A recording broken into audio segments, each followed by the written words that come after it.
Bonjour à tous, c'est Lisa dans Cosmo Cuisine. Aujourd'hui on se retrouve pour faire la recette des granola extra bar. Ah, j'adore ces biscuits, ils sont trop bons.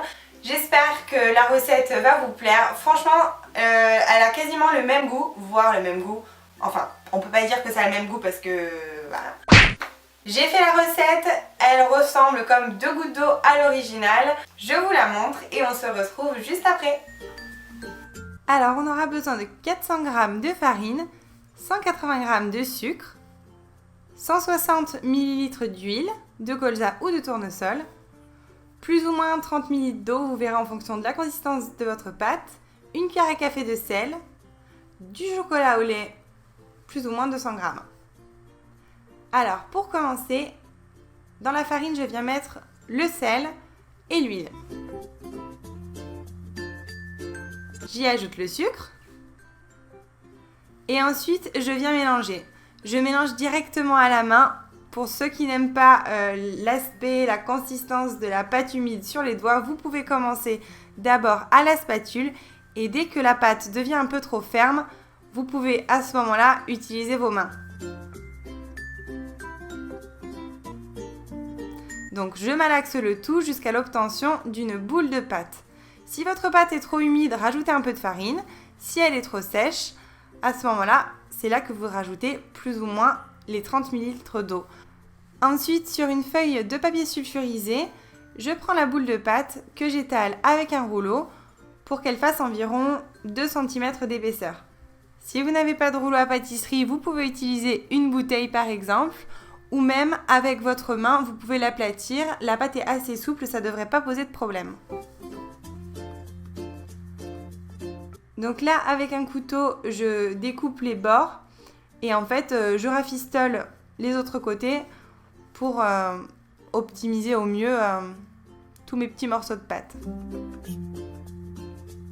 Si c'est pas tout à fait lisse, c'est pas bien grave, de toute façon, ce sera recouvert de chocolat. Ensuite, je viens former des bâtonnets de pâte avec un couteau. Je le fais à l'œil, je fais en sorte que ce soit de la même taille que le vrai granola. Comme vous le voyez, j'utilise le couteau, la lame vers le haut. C'est fait exprès, c'est volontaire. Le but, c'est que la rainure entre chaque morceau de pâte soit assez large. Et ensuite, je fais des mouvements de gauche à droite pour épaissir cet espace. Car pendant la cuisson, le biscuit gonfle légèrement et ils finiront par tous se coller entre eux. Et donc, ce sera plus simple ensuite pour les briser. Après environ 20 minutes à 180 degrés, nos petits sablés sont prêts. Je peux maintenant m'occuper du chocolat. Donc je le coupe en petits carreaux et je le mets environ 30 secondes au micro-ondes.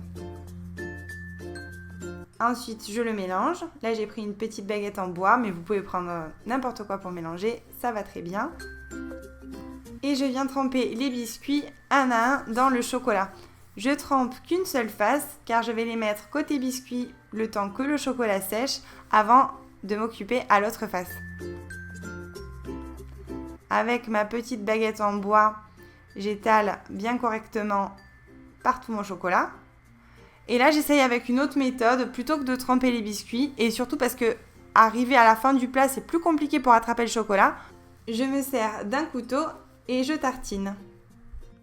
J'ai attendu que la première face ait refroidi et je vais pouvoir m'occuper de l'autre côté. Et donc, c'est la même chose. Je fais fondre le chocolat au micro-ondes. Je mélange.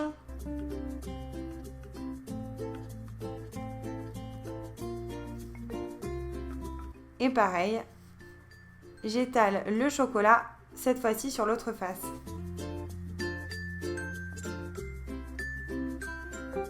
Je fais bien tous les côtés. Et je laisse environ 2 cm pour faire comme le gâteau original.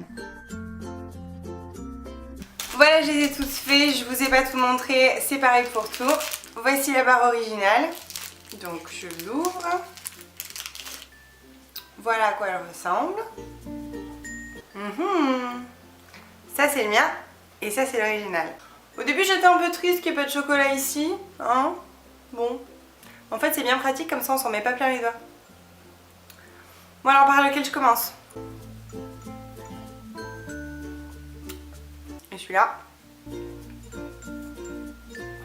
Et voilà, ma recette est terminée. Je suis très contente du résultat. Les deux biscuits sont similaires. Que ce soit au niveau de la consistance, la texture est super sablée dans les deux cas, ou au niveau du goût, c'est super bon avec le chocolat autour, j'adore.